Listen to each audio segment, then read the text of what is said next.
Welcome back to 843 TV. We are now joined by the president of the Spring Island Trust, Mr. John McCarter. John, how are you? Fine, thanks. Thank you for having us here today. This is awesome. So how did you find Spring Island? How did you get involved? Well, I was in Miami after living around the world and wanted to get back to the Carolinas, looking at in coastal Georgia, South Carolina.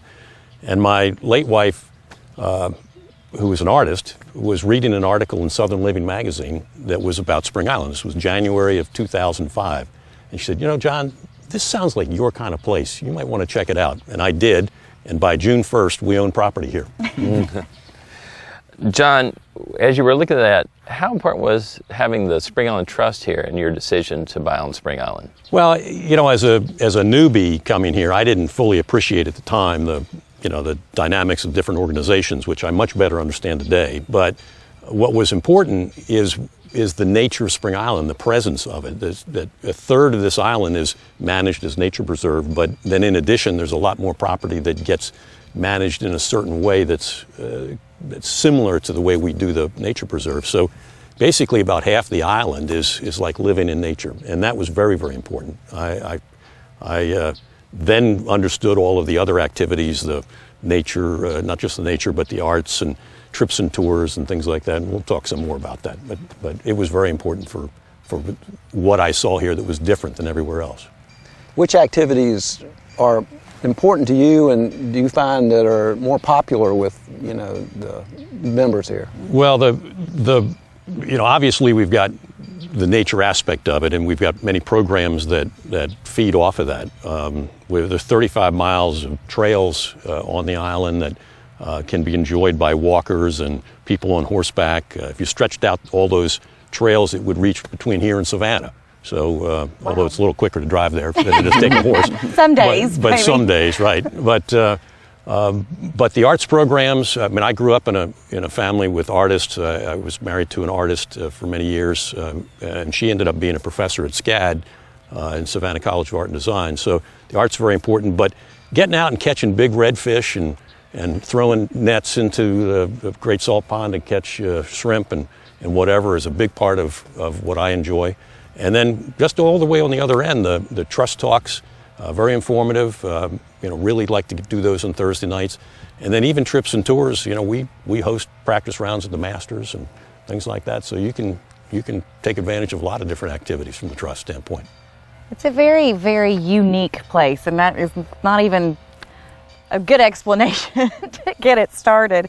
But another unique thing about Spring Island, you being the chair of the Spring Island Trust, private communities always have a community association or a POA, but Spring Island has both a POA board and a Spring Island Trust board. So how does that work, and why is that important? Well, it took a lot of foresight to set that up. You cannot do this after the fact. It has to be done because you have to bake in the covenants all of the protections for the different organizations. And while each board and each entity has its own responsibilities, in the case of the trust, we'd look after all these activities, but we are the steward of a big part of the property on the island and how the habitat is managed for the flora and fauna. But what we do to integrate all of this, because it is one community, the board chairs of each one of these boards sit on the respective boards. And then we make a concerted effort to make sure that the agendas are understood. We don't, any kind of documents, the minutes of meetings and things like that are all exchanged, and so that we make sure that we look at that. And then the community itself is engaged with the trust.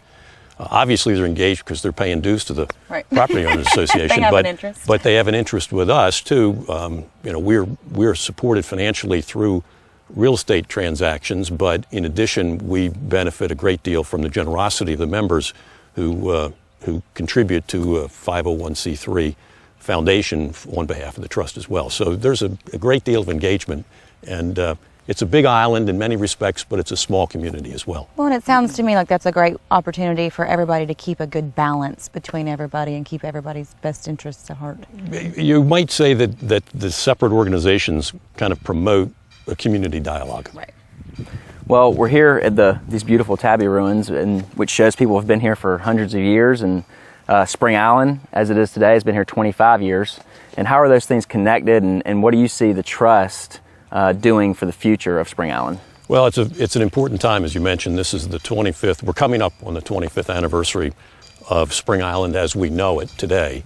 And 25 years is a long time, but this was set up for the long run. And by having the structure that we have today, we're protecting those interests that we find so special. When, as I said, when I came here, I knew I loved it. I loved it instantaneously, but I didn't understand why. As I've spent more time here, it's still a work in progress, and I'm still learning to understand why it is that I love this place so much.